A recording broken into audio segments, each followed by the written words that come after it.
राधे राधे, हरे कृष्ण। जगन्नाथ रथ यात्रा की यह दो कथाएं प्रचलित हैं। जानिए क्यों निकाली जाती है यात्रा। जगन्नाथ रथ यात्रा क्यों निकलती है, इसके पीछे भक्तों और विद्वानों के अलग अलग मत हैं। एक आधुनिक मत के अनुसार कहा जाता है कि राजा रामचंद्र देव जी ने यवन महिला से विवाह कर जब इस्लाम धर्म अपना लिया था तो उनका मंदिर में प्रवेश निषेध हो गया था। जब उनके लिए यह यात्रा निकाली जाने लगी क्योंकि वे जगन्नाथ जी के अनन्य भक्त थे।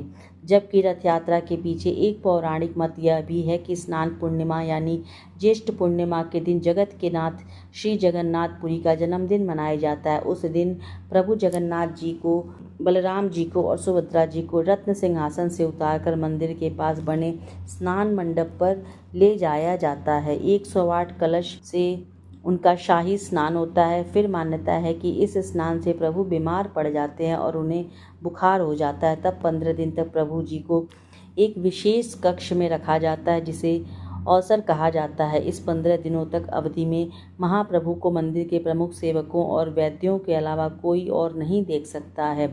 इस दौरान मंदिर में महाप्रभु के प्रतिनिधि अलारनाथ जी की प्रतिमा स्थापित की जाती है तथा उनकी पूजा अर्चना की जाती है। 15 दिन बाद भगवान स्वस्थ होकर कक्ष से बाहर निकलते हैं, भक्तों को दर्शन देते हैं, जिसे नव यौवन नेत्र उत्सव कहा जाता है। इसके बाद द्वितीया के दिन महाप्रभु श्री कृष्ण और बड़े भाई बलराम जी तथा बहन सुभद्रा जी के साथ बाहर राजमार्ग पर आते हैं। रथ पर विराजमान होकर नगर भ्रमण के लिए निकलते हैं। रथ यात्रा, जिसे रथों का त्यौहार भी माना जाता है, एक महत्वपूर्ण हिंदू त्यौहार है जिसे अत्यंत उत्साह और भक्ति के साथ मनाया जाता है। यह त्यौहार मुख्य रूप से उड़ीसा के पुरी में मनाया जाता है। भगवान विष्णु के अवतार भगवान जगन्नाथ, उनके भाई बहन भगवान बलभद्र और देवी सुभद्रा को समर्पित है। रथ यात्रा विभिन्न धार्मिक, पौराणिक, सांस्कृतिक कारणों से मनाई जाती है जो इसे एक अनूठा और बहुआयामी आयोजन बनाता है। रथ यात्रा मनाने का मुख्य कारण हिंदू पौराणिक कथाओं में निहित है। प्राचीन ग्रंथों के अनुसार यह त्यौहार भगवान जगन्नाथ, बलभद्र और देवी सुभद्रा की जगन्नाथ मंदिर से उनकी मौसी के घर गुंडीचा मंदिर तक की वार्षिक यात्रा का प्रतीक है। यह यात्रा एक दिव्य पारिवारिक मिलन और भाई बहनों के बीच के बंधन को दर्शाता है।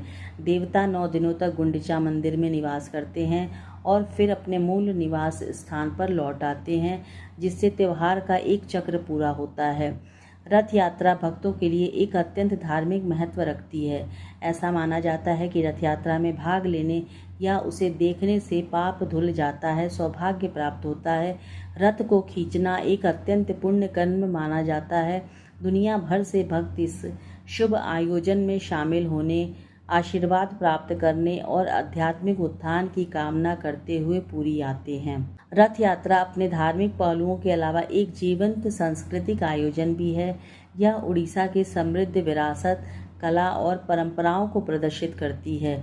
यह त्यौहार विभिन्न पृष्ठभूमियों के लोगों को एक साथ आने से समुदाय और एकता की भावना को भी बढ़ावा देती है।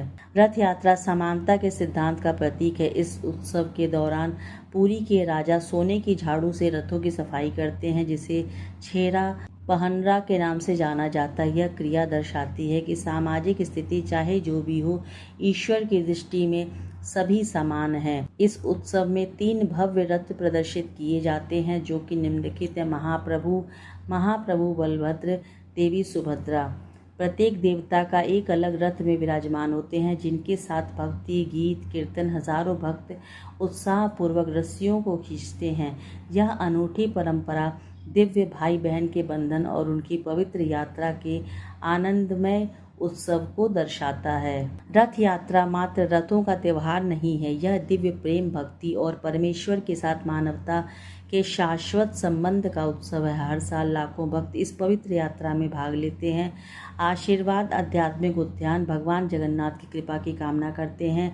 जब भगवान अपने भव्य रथ पर सड़कों पर विचरण करते हैं तो हमें यह याद दिलाते हैं कि उनके द्वार सभी के लिए हमेशा के लिए खुले हैं, उनका प्रेम असीम है। राधे राधे, हरे कृष्णा।